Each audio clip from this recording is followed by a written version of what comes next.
The rain drummed against the windows of the glass office building as David sat behind his mahogany desk, staring at numbers that should have made him happy.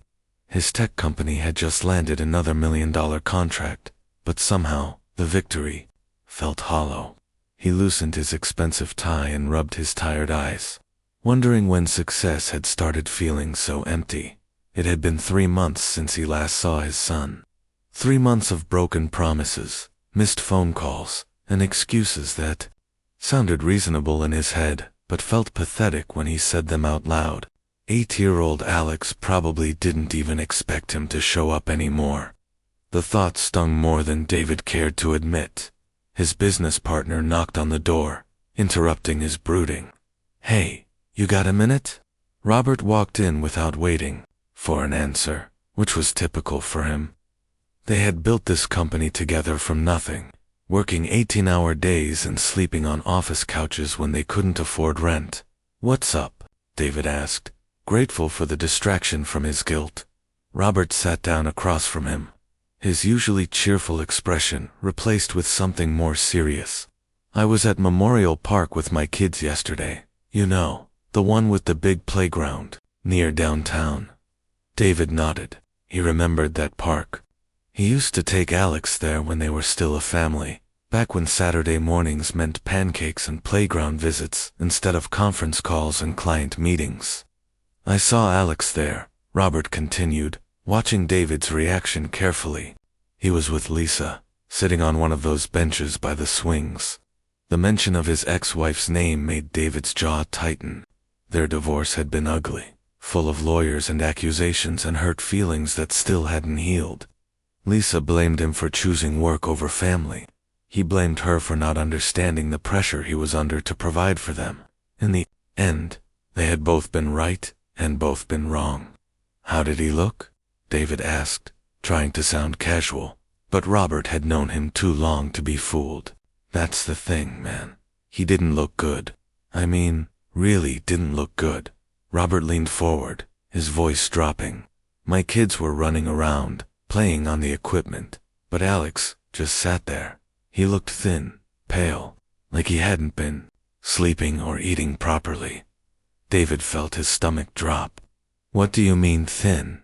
He's always been a skinny kid." This was different. His clothes looked too big for him, and he had this tired look in his eyes.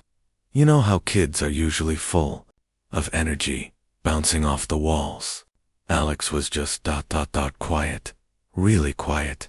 The words hit David like a punch to the gut. Alex had always been such a lively child, constantly asking questions, climbing trees, getting into harmless mischief. The idea of his son sitting quietly on a park bench while other kids played didn't match the boy he remembered. "Did you talk to Lisa?" David asked. Robert shook his head. "She saw me looking over, but she grabbed Alex and left pretty quickly. Almost like she didn't want me to get a closer look or something." David's mind started racing. What was Lisa hiding?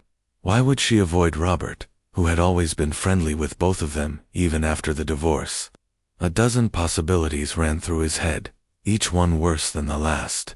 "I probably should have said something sooner," Robert continued, "but I kept thinking maybe it was just a bad day, you know? Kids have off days, but it's been bothering me all week. I thought you should know." After Robert left, David couldn't concentrate on anything. He stared at his computer screen without seeing it, his mind replaying every conversation he'd had with Lisa in recent months. They had been brief and cold, mostly about logistics, when he could pick up Alex, where to meet for the handoff, discussions about school events he inevitably missed. Had Lisa tried to tell him something was wrong? He pulled out his phone and scrolled through their text messages from the past few months. Most of them were 1 or 2 word responses from him. "Okay, running late, can't make it." He had been so focused on avoiding conflict with her that he hadn't really been listening to what she was saying. The more he thought about it, the more worried he became. Alex was his son, his only child, and he had been so caught up in building his empire that he had lost touch with the most important person in his life. The guilt was overwhelming, but underneath it was something even stronger. feared. By 6 o'clock, David couldn't stand it anymore. He grabbed his car keys and headed for the parking garage, ignoring the stack of contracts that needed his review before tomorrow's meeting. For once in his life, work could wait. The drive to Lisa's apartment complex took 25 minutes through rush hour traffic, but it felt like hours. David had bought Lisa and Alex a house in a nice neighborhood when they first separated, part of his attempt to prove he could still provide for them, even if they couldn't be together. But Lisa had sold it 6 months ago and moved into a smaller place. She said she wanted something more manageable, but David suspected the real reason was money. The apartment complex was older, with faded paint and a parking lot full of potholes. It wasn't dangerous or run down, just tired, looking like it had seen better days. David felt a pang of guilt as he parked his luxury car next to a beat-up minivan.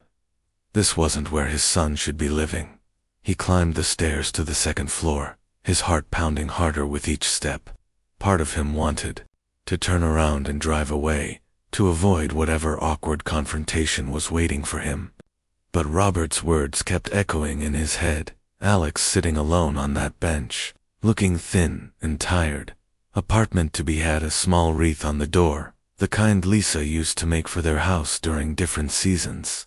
This one was made of autumn leaves, probably something she and Alex had crafted together. David knocked, not too loud, but firm enough to be heard over the sound of a television inside. Footsteps approached the door, then stopped.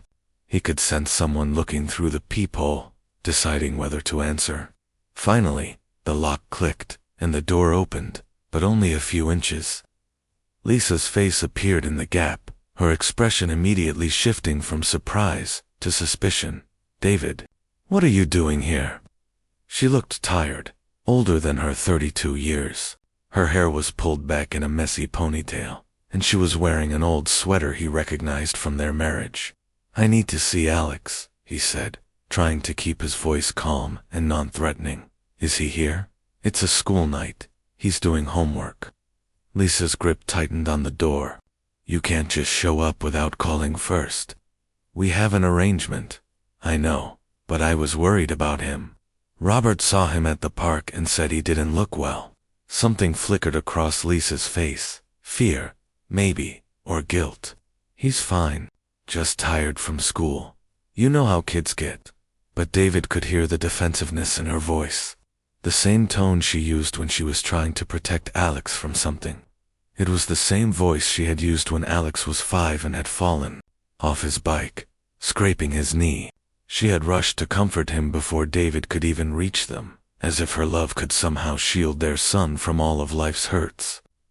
"Please," David said, his voice softer now. "I just want to see him.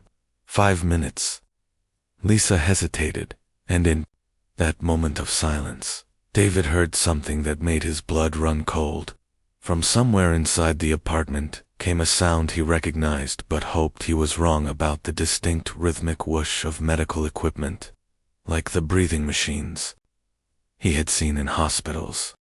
Lisa's face went completely white when she heard the sound too. For a moment, they just stared at each other through the crack in the door, both knowing that David had heard something he wasn't supposed to. The medical equipment hummed quietly in the background, filling the silence between them. "Let me in, Lisa." David's voice wasn't angry anymore. It was scared. "Please." She closed her eyes and took a deep breath, the kind people take when they're about to jump off a cliff. When she opened them again, there were tears threatening to spill over. Without another word, she stepped back and opened the door wide. David walked into the small living room and felt his world tilt sideways. The apartment was clean but cramped, with second-hand furniture that had been arranged to make the most of the limited space. But what made his heart stop wasn't the modest surroundings. It was his son. Alex was sitting on the old couch, a tablet in his lap, wearing pajamas that looked 3 sizes too big for his small frame. The boy, David remembered, had always been lean, but this was different. This was a child who looked like he had been slowly disappearing, piece by piece. His face was thin, almost gaunt. with dark circles under his eyes that made him look far older than his 8 years. But the worst part was the hat. Alex was wearing a soft knit beanie, pulled down low over his forehead. Inside the warm apartment, in the middle of October, Daddy. Alex's voice was quiet, almost whisper soft, but his face lit up with genuine joy when he saw his father. He started to get up from the couch, but the movement seemed to take effort, like he was carrying invisible weights. David's legs felt weak as he crossed the room. This couldn't be his son. This couldn't be the boy who used to climb trees and race around the backyard pretending to be a superhero. But when Alex smiled, David saw the same gap-toothed grin he remembered, just in a face that had become heartbreakingly fragile. "Hey, buddy," David managed to say, kneeling down beside the couch. Up close, he could see more details that made his stomach churn. Alex's skin had a pale, almost transparent quality, like he hadn't seen sunlight in months. His little hands looked too thin, the knuckles more prominent than they should be on a child. "I missed you," Alex said simply, reaching out to hug his father.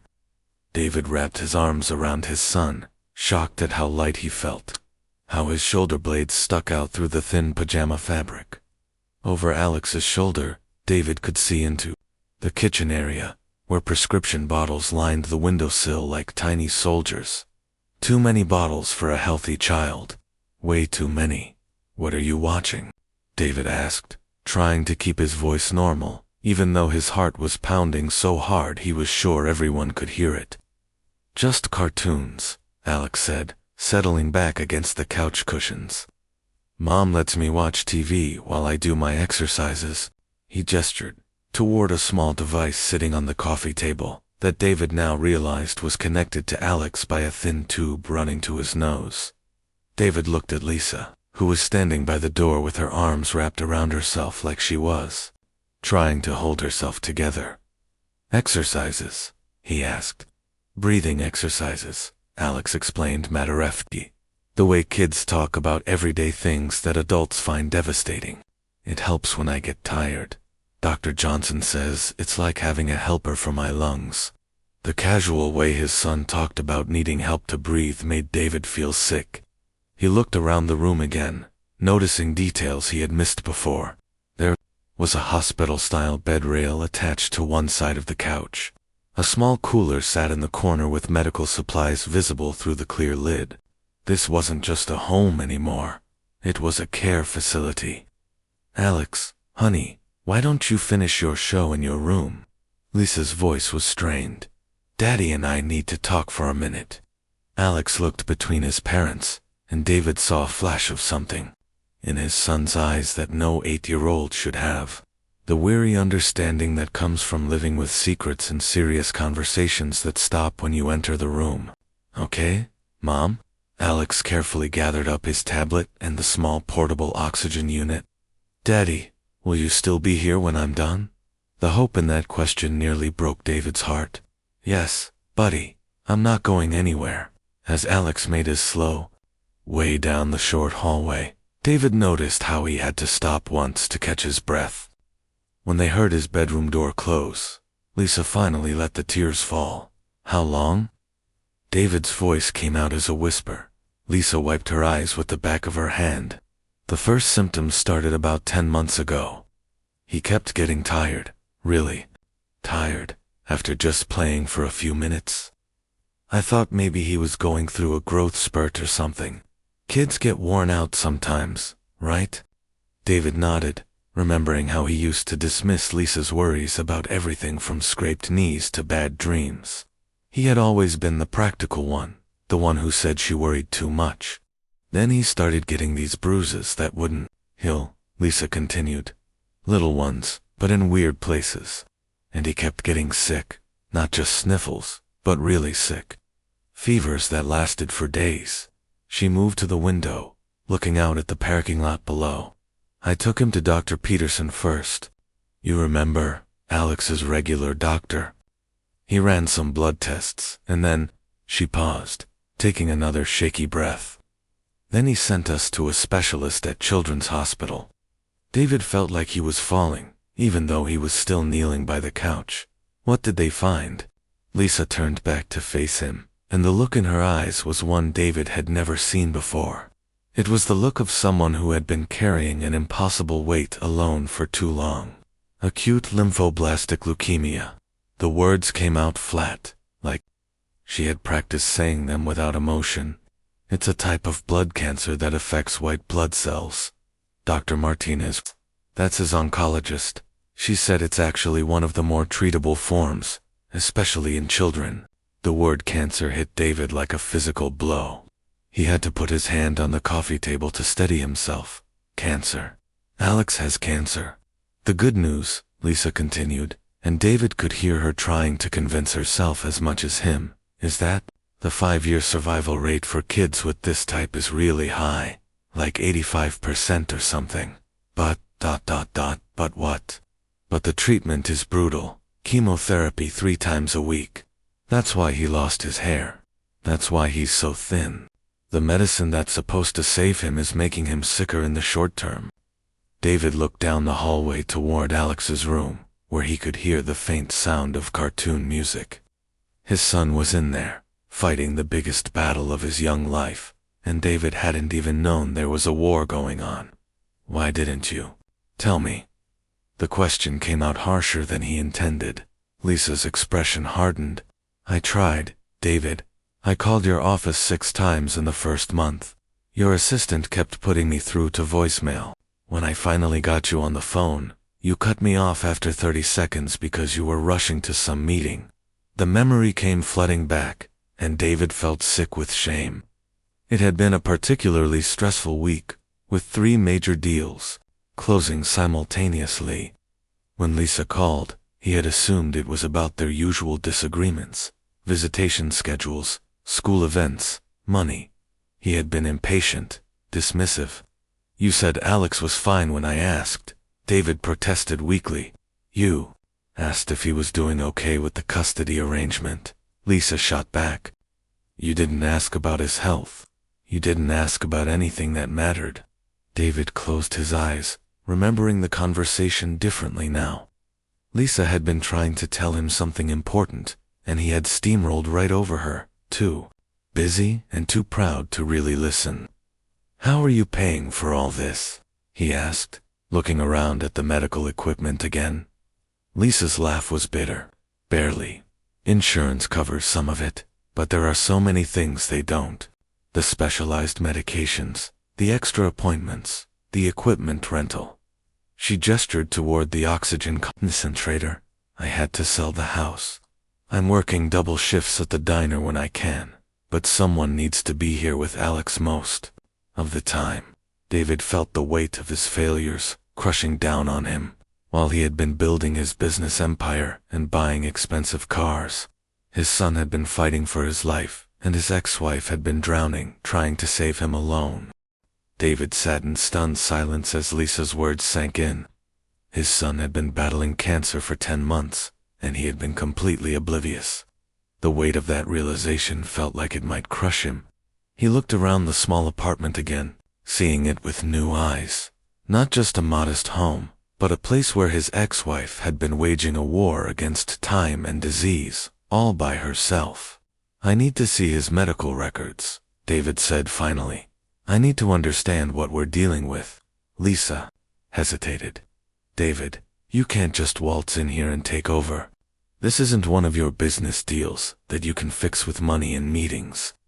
He's my son too, David replied, his voice cracking slightly. I know, I screwed up.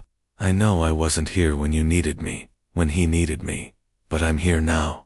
From down the hallway came the sound of Alex coughing, a deep, rattling cough that sounded wrong coming from such a small body. Both parents instinctively moved toward the sound, but Lisa held up her hand. Let me check on him first. He gets embarrassed when the coughing gets bad. David watched Lisa disappear down the hallway, her movements quick and practiced. He could hear her gentle voice talking to Alex, the kind of soothing tone that only comes from months of experience dealing with a sick child. When she returned, a few minutes later, her face was pale. It's getting worse, she said quietly. The coughing fits have been happening more often this week. What does his doctor say? Lisa moved to a small desk in the corner of the living room and pulled out a thick manila folder. Dr. Martinez has been amazing, really. But she's been honest with us about where we stand. She handed David a stack of medical reports that might as well have been written in a foreign language. David tried to make sense of the numbers in medical terms, but most of it was beyond him. What he could understand was terrifying enough. Blood counts that were dangerously low. Treatment protocols that sounded like they were designed to destroy as much as they were meant to heal. "Explain it to me like I'm not a doctor," he said. Lisa sat down beside him on the couch, close enough that he could smell her familiar shampoo, the same brand she had used throughout their marriage. For a moment, it felt like they were just parents discussing their child's school project, not facing the worst nightmare any parent could imagine. The leukemia affects his white blood cells, which are supposed to fight off infections and diseases. But Alex's white blood cells are damaged, so instead of protecting him, they're actually taking over his blood and bone marrow. She pointed to a chart in one of the reports. The chemotherapy is supposed to kill off all the bad cells, but it also kills a lot of the good ones.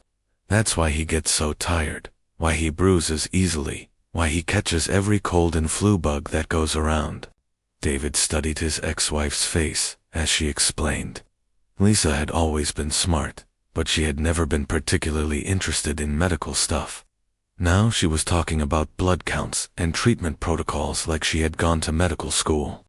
It struck him how much she had been forced to learn, how much she had been forced to become, all while he had been focused on quarterly earnings and market projections. "How much time do we have?" The question came out before David could stop himself. Lisa's composure finally cracked. "That's what I've been trying to tell you. We don't know. The current treatment plan was supposed to put him into remission by now, but his latest blood work shows that the cancer isn't responding the way it should." She pulled out another report, this one more recent. "Dr. Martinez wants to try a different approach, but it's more aggressive, more risks, more side effects, and there's no guarantee it will work." David felt his hands shaking as he held the medical reports. All those nights he had stayed late at the office. All those weekends he had missed with Alex because of work commitments. Time he could never get back. Time that might be running out faster than he had ever imagined. What about other options? Other doctors? Other hospitals? David's mind was already racing, thinking about the connections he had, the people who owed him favors, the resources he could bring to bear on this problem. "Do you think I haven't thought of that?" Lisa's voice had an edge to it now. "I've researched every treatment center on the East Coast. I've joined online support groups with other parents going through this. I've read every medical journal article I could find." She stood up and walked to the kitchen, opening one of the cabinets to reveal shelves lined with notebooks and printed research. "I know about the experimental trials at Johns Hopkins, the new immunotherapy treatments at Boston Children's, the clinical studies at Memorial Sloan Kettering. I know about all of them. Then why aren't we pursuing those options?" Lisa turned back to face him, and David saw the exhaustion in her eyes, not just physical tiredness, but the bone-deep weariness of someone who had been fighting an impossible battle for too long. Because most of them require Alex to be in better condition than he is right now. His immune system is too compromised for some of the trials. Others have waiting lists that are months long. And some of them, ... double quotes. She paused, her voice breaking slightly. Some of them are last resort options that we're not ready for yet. The apartment felt too small, suddenly, like the walls were closing in. David stood up and walked to the window, looking out at the parking lot where his expensive car sat among the older, more practical vehicles of Lisa's neighbors.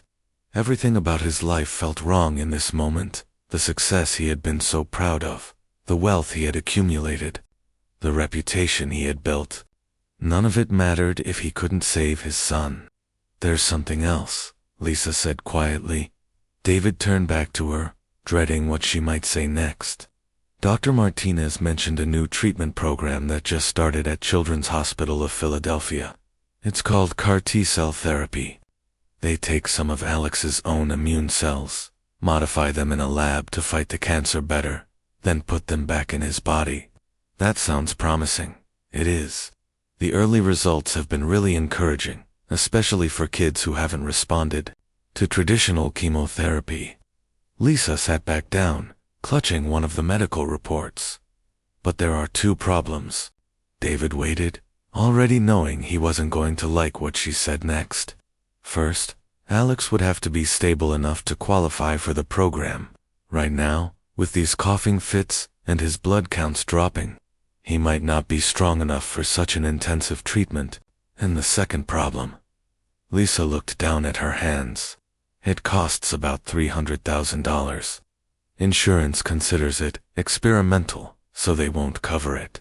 And even if they did, there are all the associated costs: travel, lodging, time, off work, follow-up care. The number hit David like a physical blow, not because he couldn't afford it, but because Lisa had been carrying this knowledge alone. $300,000 might as well have been $3 million, from her perspective, working double shifts at a diner and living in a modest apartment. "Lisa," he said softly, sitting back down beside her, "I can write that check right now, today. That's not even a question." She looked up at him with a mixture of hope and skepticism. "Just like that, just like that. Whatever it costs, whatever we need to do, wherever we need to go. Money is not going to be the thing that stops us from saving our son." For the first time since David had arrived, Lisa smiled. Not a big smile, but a real one. "I've been so scared," she admitted. "Not just about Alex being sick, but about how we were going to pay for everything he needs. I've been lying awake at night doing math in my head, trying to figure out how to make it work." David reached over and took her hand, the first time they had touched in over a year. "You're not alone anymore. I should have been here from the beginning, but I'm here now. We're going to fight this together." The next morning, David was sitting in Dr. Martinez's office at 7:30, having called in every favor he could think of to get an emergency consultation. Lisa sat beside him, clutching Alex's medical file, while Alex himself was getting blood drawn in the next room, a routine that had become as normal as brushing his teeth. Dr. Martinez was younger than David had expected, probably in her early 40s, with kind eyes behind wire-rimmed glasses. But there was something in her expression that made David's stomach clench, the careful, measured look of someone about to deliver news that no parent wants to hear. "I'm glad you're both here," she began, spreading Alex's latest test results across her desk. "We need to talk about where things stand and what our options look like moving forward." David leaned forward, trying to read the charts upside down. The numbers meant nothing to him, but he could see that several were highlighted in red, which couldn't be good. "Alex's white blood cell count has increased significantly since his last visit," Dr. Martinez continued. "The current chemotherapy protocol isn't controlling the leukemia the way we hoped it would." Lisa's hand found David's arm, her grip tight. "What does that mean exactly?" "It means we need to make some decisions quickly. The cancer is becoming more aggressive, and Alex's body is starting to show signs that it's struggling to keep up with the fight."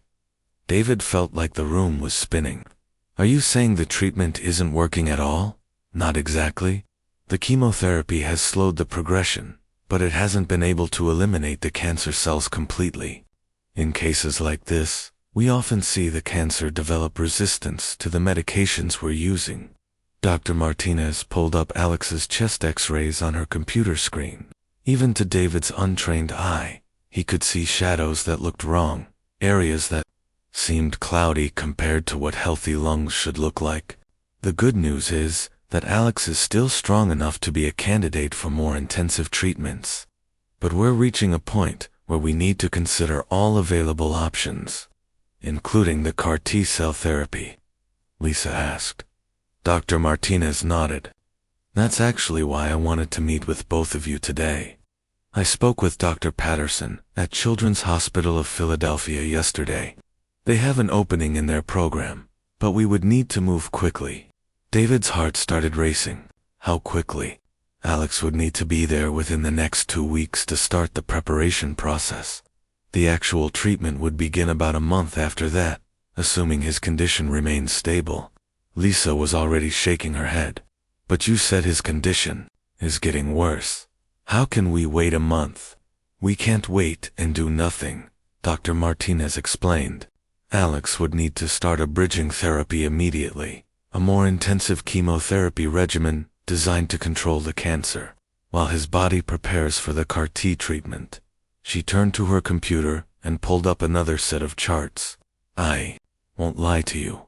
This bridge therapy is going to be harder on Alex than anything he's experienced so far. The side effects will be more severe, and he'll need to be hospitalized for most of the treatment period. David felt his throat tighten. The idea of his son going through something even worse than what he was already enduring seemed impossible to bear. What are his chances? The question came out as barely a whisper. Dr. Martinez was quiet for a long moment, choosing her words carefully. With the CAR-T therapy, children in Alex's situation have about a 70% chance of achieving complete remission.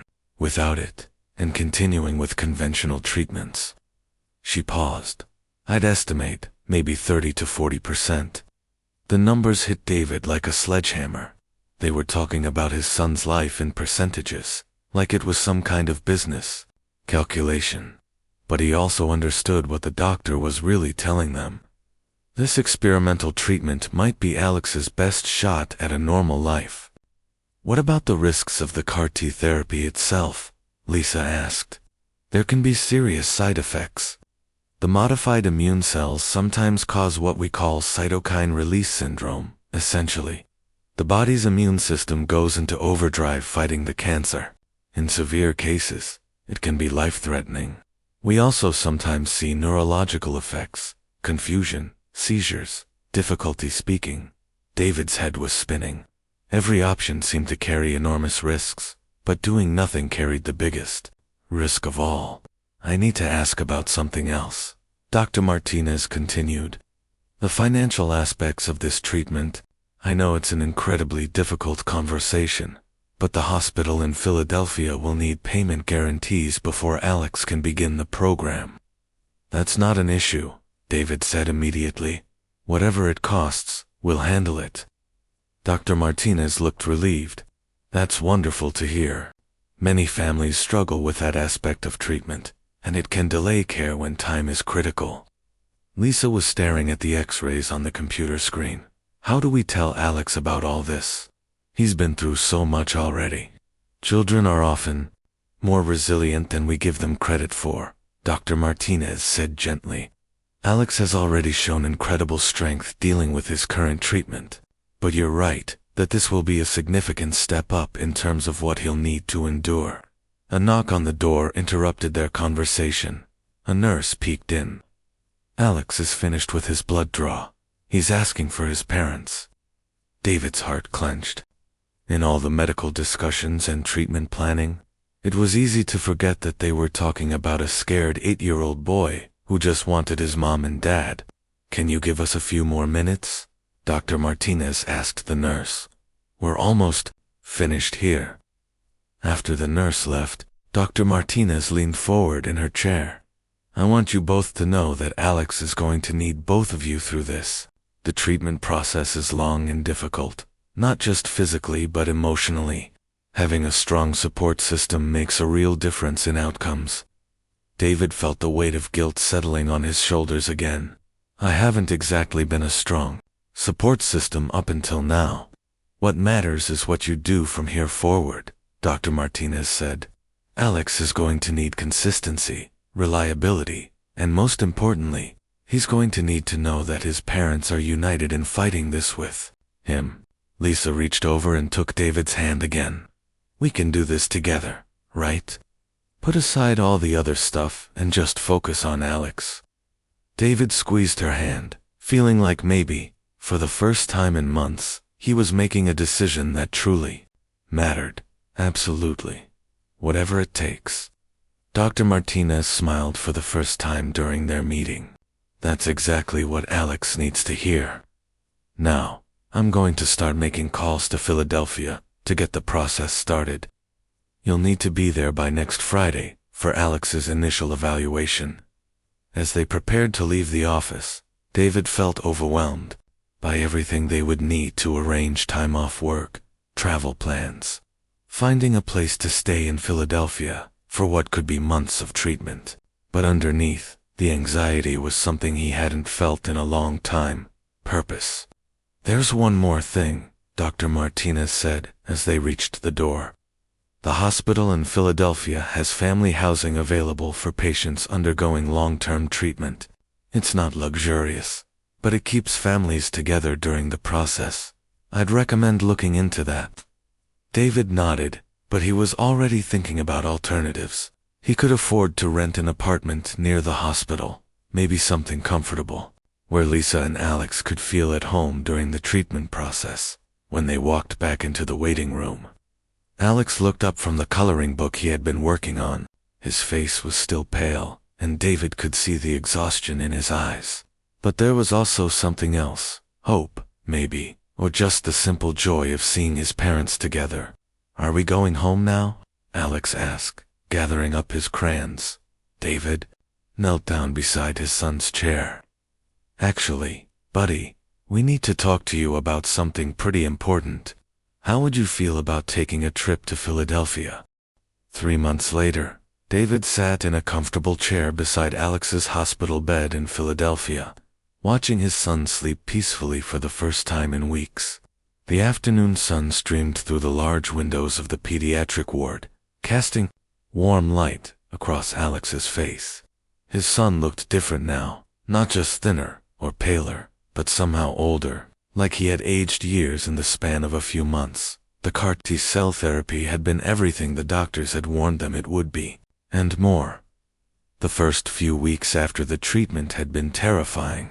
Alex had developed a severe fever that lasted 4 days, and there had been moments when David wasn't sure his son was going to make it through.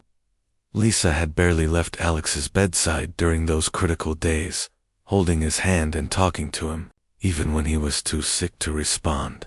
But slowly, gradually, Alex had started to improve. The latest blood tests showed something that David had been afraid to hope for. The cancer cells in Alex's blood had dropped to undetectable levels. The word remission had been whispered by the medical team, though they were careful to explain that it was still early, and they would need to monitor Alex closely for months to come.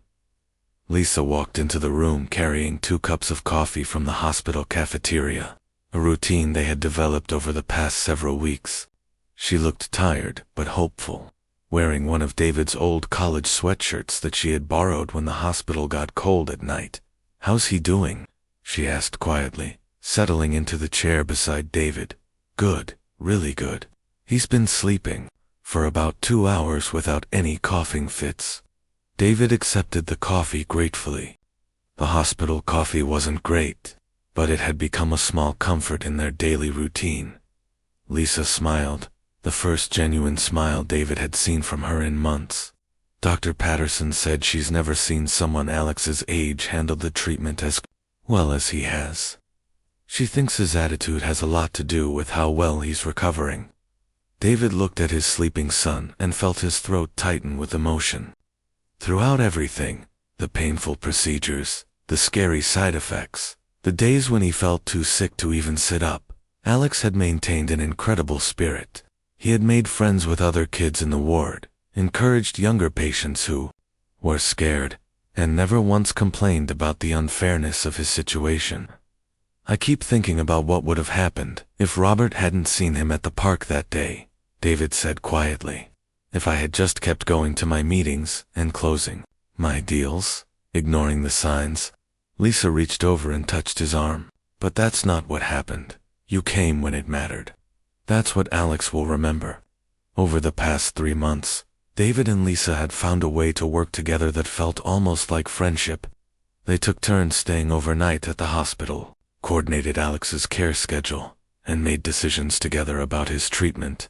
The anger and resentment from their divorce hadn't disappeared completely, but it had been pushed aside by something more important, their shared love for their son. Alex stirred in his bed, blinking slowly as he woke up.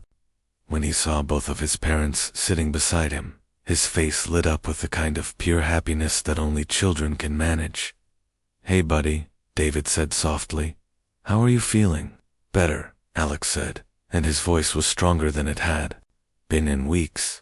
"My stomach doesn't hurt anymore, and I'm hungry, really hungry." Lisa laughed, a sound that had become rare, but was gradually returning. "Hungry is good. Hungry is really good. What sounds good to you?" Alex thought about it seriously, the way he approached most questions these days. "Pizza. Real pizza. Not hospital pizza." David and Lisa exchanged a look. Alex hadn't asked for specific foods in months, usually just picking at whatever was put in front of him. The fact that he was craving something particular felt like a major victory. "I think that can be arranged," David said. "There's a place a few blocks from here that delivers." As they waited for the pizza, Alex sat up in bed and pulled out a notebook he had been working in during his recovery. It was filled with drawings and stories, many of them featuring brave kids fighting monsters that looked suspiciously like cancer cells. "I want to show you something," Alex said, flipping through the pages. "Remember how you asked me what I wanted to do when I got better?" David nodded. It had been one of their conversations during the worst days of treatment, when they were all trying to focus on the future, instead of dwelling on how sick Alex felt. Alex found the page he was looking for, and held up a drawing. It showed a building with a sign that read Alex's Place for Sick Kids, with stick figures of children playing in what looked like a playground. "I want to build a place where kids like me can come when they're getting better," Alex explained.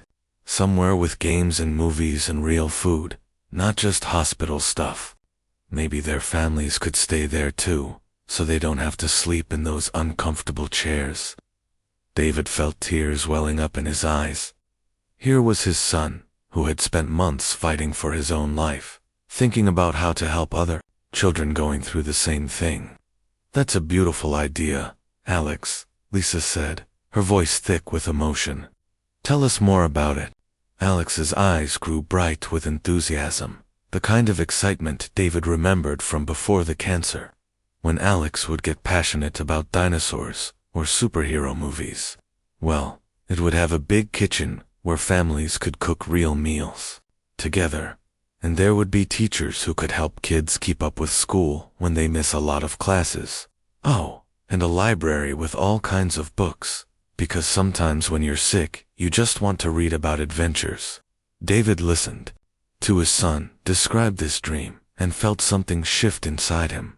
All those years of building his company, accumulating wealth, chasing success, none of it had prepared him for this moment. Sitting in a hospital room, listening to his 8-year-old son talk about helping other sick children. "You know what, buddy?" David said. "I think that's exactly the kind of project that someone should build. Maybe someone with experience running businesses and access to the right resources." Alex looked at his father with wide eyes. "You mean you could help me build it for real? I mean we could build it together? You and me and Mom? When you're completely better and ready for a big project like that?" Lisa was crying now, but they were happy tears. "Alex's Place," she said. "I love it."